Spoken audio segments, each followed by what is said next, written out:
வணக்கம். NS vlog channel. எல்லாம் எப்படி இருக்கீங்க? நல்லா இருக்கீங்களா? வெயில்லாம் எப்படி இருக்குங்க உங்கள் ஊரில்? எங்கள் ஊரில் பயங்கரமாக கொளுத்துன்னு கொளுத்துதுங்க. வெயில் சொல்ல முடியல, அந்த அளவுக்கு இருக்குது. எங்கே பார்த்தாலும் அம்மா போடுது, மஞ்சக்காமலை வருது. அதனால் பசங்களையும் பெரியவங்களையும் ஜாக்கிரதையாக பார்த்துக்கோங்க. ஏன்னு வச்சுக்கோங்களேன், வெயிலை நம்ம கண்ட்ரோல் பண்ணி உடம்ப வச்சுக்கணுன்னா வெளியில் போகக்கூடாது. வெயிலில் காலையில் போய்ட்டு 10 மணிக்குள்ளே வந்துடணும். 10 மணி 7 மணிக்கே வெயில் வந்துடுது. இருந்தாலும் கொஞ்சம் மட்டாக இருக்கும். அதே போல் ஈவினிங்லேயே 4 மணிக்கு போய்ட்டு காத்தாட வரலாம். இந்த 12 மணி வெயில், 1 மணி வெயில், 3 மணி வரைக்கும் போகாதீங்க. மண்டைக்குள்ளே அப்படியே இறங்குங்க.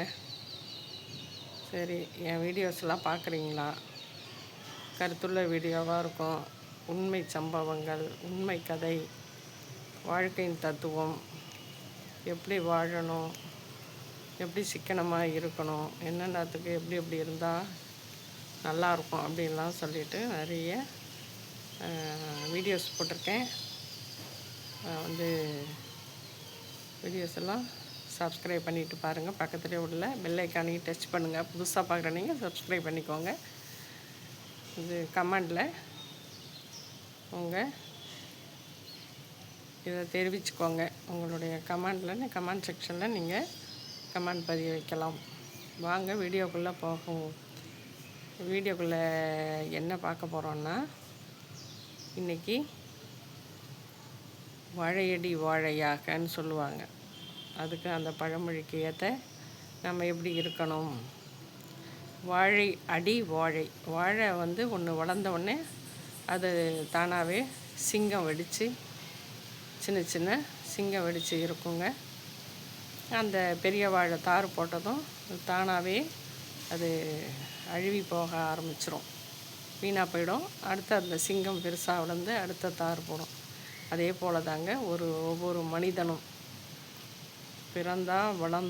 வளர்ந்து படித்து வேலைக்கு போய் அதுக்கப்புறம் லைஃபுங்கிறத ஒன்று உருவாக்கி விட்டோம்னா அவங்க லைஃப்பை அவங்க குழந்தை குட்டியோட சந்தோஷமாக கொண்டாடிட்டு பசங்களுக்காக அவங்க சேர்த்து வச்சு திரும்ப அந்த பசங்களுக்கு பெரிய பிள்ளைங்களாகி படிக்க வச்சு அப்படி தான் வழியாக வர்றது.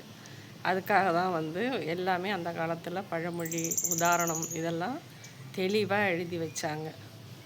அளந்த மரக்கா அவரை பந்தலுக்கும் தாழன்னு ஒன்று சொல்லுவாங்க. அது என்னன்னு கேட்டிங்கன்னா, வயசானவங்களுக்காக அந்த மரக்காலை யூஸ் பண்ணுவாங்களாம், படியளந்து கொடுப்பாங்கன்னு சொல்லுவாங்க. அதே இது தான் பிள்ளைங்களுக்கும் அது யூஸ் ஆகும் அப்படின்னு சொல்லிட்டு அவரைப்பந்தல் மேலே கவுத்து வச்சுருப்பாங்களாம். ஏன்னா வயசாகிடும்ல, ஒரு தலைமுறையும் இப்போது நமக்கு வயசாகுது இல்லையா, அதே போல் நம்ம பிள்ளைங்களுக்கு வயசாகி அவங்க அப்பா அம்மாவாகி அவங்க பிள்ளைங்களுக்கு அவங்க தாத்தா பாட்டி ஆகும்போது அவங்க கொஞ்சம் செய்கிறது பேசுகிறது இதெல்லாம் கேட்க மாட்டாங்க பிள்ளைங்க. அப்படியே அதுக்காக அந்த பழமொழியை வாழையடி வாழை அவரை பந்தலுக்கு தாழ அளந்த மரக்கா அப்படின்லாம் சொல்லுவாங்க. அதாவது வயசானவங்கள உதாசீனப்படுத்தக்கூடாது, ஒதுக்கக்கூடாது. அவங்கள குழந்த மாதிரி பராமரிக்கணும், குழந்த மாதிரி அன்போடும் அரவணைப்போடையும் பார்த்துக்கணும். இதெல்லாம் செய்யணுங்கிறதுக்காக தான் இந்த பழுத்த மட்டையை பார்த்து குருத்து மட்டை சிரித்து தான்பாங்க. இந்த பழமொழி அது நாளைக்கு திரும்ப பழுத்துற போகுதுங்கிறது அதுக்கே தெரியாது. அது தெரியாமல் தான் அந்த வார்த்தையை சொல்லிடுச்சான். பழுத்த மட்டையை பார்த்து குருத்து மட்டை சிரிச்சிடுச்சான், பழுத்து போயிட்ட நீ கீழே விழ போகிற அப்படின்னு. இது திரும்ப பழுத்துடும்ல, இன்னொரு கொஞ்ச நாள், அது வாழ்க்கை கொஞ்ச நாள் முடிஞ்சதும் அது பழுத்து கீழே விழ ஆரம்பிக்க போகுது. அதனால தான் வாழையடி வாழையாகன்னு சொல்லுவாங்க. அது பேர் சொல்கிற மாதிரி நல்ல பிள்ளைங்களை பெற்று படிக்க வச்சு ஆளாக்கி அதுங்களுக்கு வேலை விற்று தேடி கை நிறைய சம்பாதிக்க ஆரம்பித்ததும், பொண்ணுன்னா கல்யாணம் பண்ணி கொடுக்கணும், ஆணுன்னா பொண்ணாக தேடி கொண்டு வரணும். இதெல்லாம் நல்லபடியாக அமைஞ்சு, வாழ்க்கையை நல்லபடியாக அமைஞ்சு அதுங்களுக்கு குழந்தை குட்டி வந்ததுக்கப்புறம் அதுங்களை வளர்த்து அதுங்களை படிக்க வச்சு அதுங்களை ஆளாக்கி அவங்க வயசாகிடுவாங்க. அப்படியே ஸ்டெப் பை ஸ்டெப்பாக ஒவ்வொருத்தரும் அப்படியே வயசாகி ரொம்ப வயசு முதிர்ந்தவங்க காலப்போக்கில் படுக்கையில் விழுந்து போய் சேர்ந்துருவாங்க. அப்புறம் இவங்க வயசாகுவாங்க. இப்படியே அதுக்கு தான் வந்து வாழையடி வாழையாக வாழ்ந்துட்டு போவாங்கன்னு சொல்லுவாங்க. எல்லாருக்குமே வயசாக தான் போகுது. எல்லாரும் ஒரு நாள் ஆண்டவனின் திருவடி சேர்ந்து தான் போய் சேரணும். சொர்க்கலோகம் போக வேண்டிதான். நரகமோ சொர்க்கமோ அது மேலே போனால் தாங்க தெரியும். செத்தப்புறம் தான் தெரியும். செட்டியார் வாழ்வுன்னு சொல்லுவாங்க.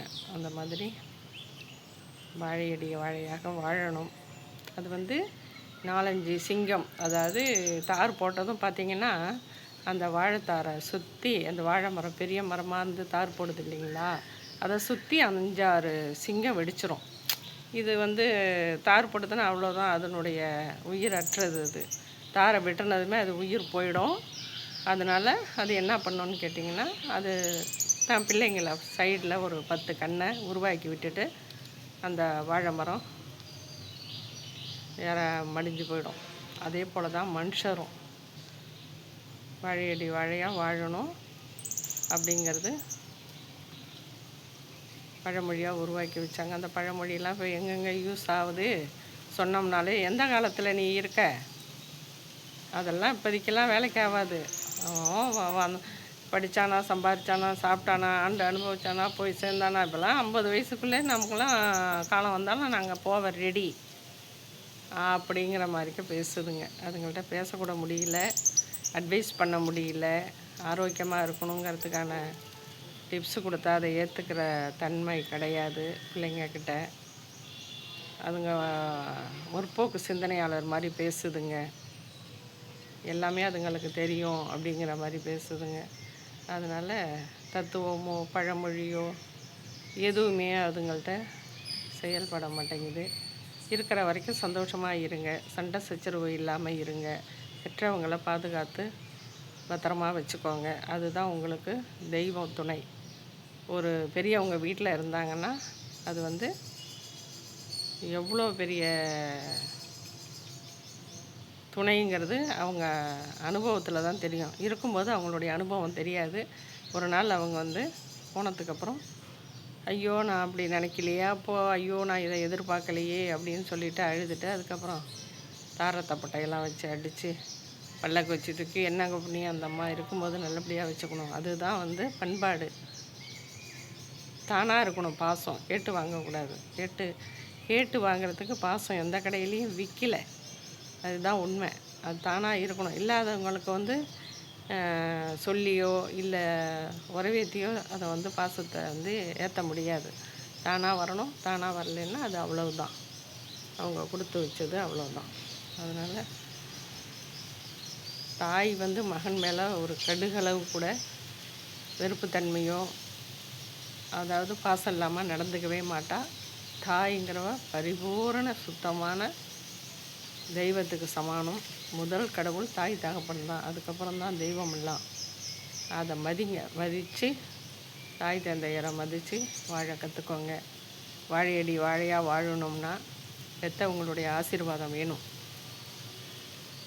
மற்றவங்களுக்கும் பெற்றவங்களுக்கும் வித்தியாசம் நிறையா இருக்குது. 1000 ஃப்ரெண்ட்ஸ் இருக்கலாம், கூட பிறந்தவங்க இருக்கலாம், நிறைய பழக்க வழக்கத்தில் ஃப்ரெண்டு இருக்கலாம்.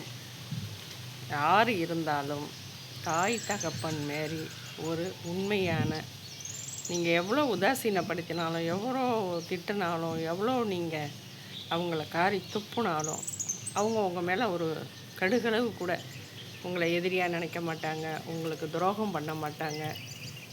என்ன, நீங்கள் வேணால் அவங்களுக்கு எது வேணுமா செய்யலாம், அவங்க அதை கண்டுபிடிக்க கூட தெரியாது. ஏன்னா அந்த அளவுக்கு உங்கள் மேலே மூட நம்பிக்கையான பாசத்தை வச்சுருப்பாங்க. அந்த பாசம் உண்மையானதாக இருந்தால் நீங்கள் மாறணும். பெற்றவங்கள பாதுகாத்து அன்போடு அரவணைப்போடு பார்த்துக்கோங்க. அதுதான் உங்களுக்கும் நல்லது, நீங்கள் பெற்றுக்கிற பிள்ளைங்களுக்கும் நல்லது. ஓகேவா? அதனால் வாழையாக வாழணும்னா பல பேர் வாழ்த்துறாங்களோ வாழ்த்துலையோ பெற்றவங்க வயிறு குளிர்ந்து வாழ்த்தணும். அது வாழ்த்தினா தான் நீங்கள் வாழையடி வாழையாக வாழலாம்.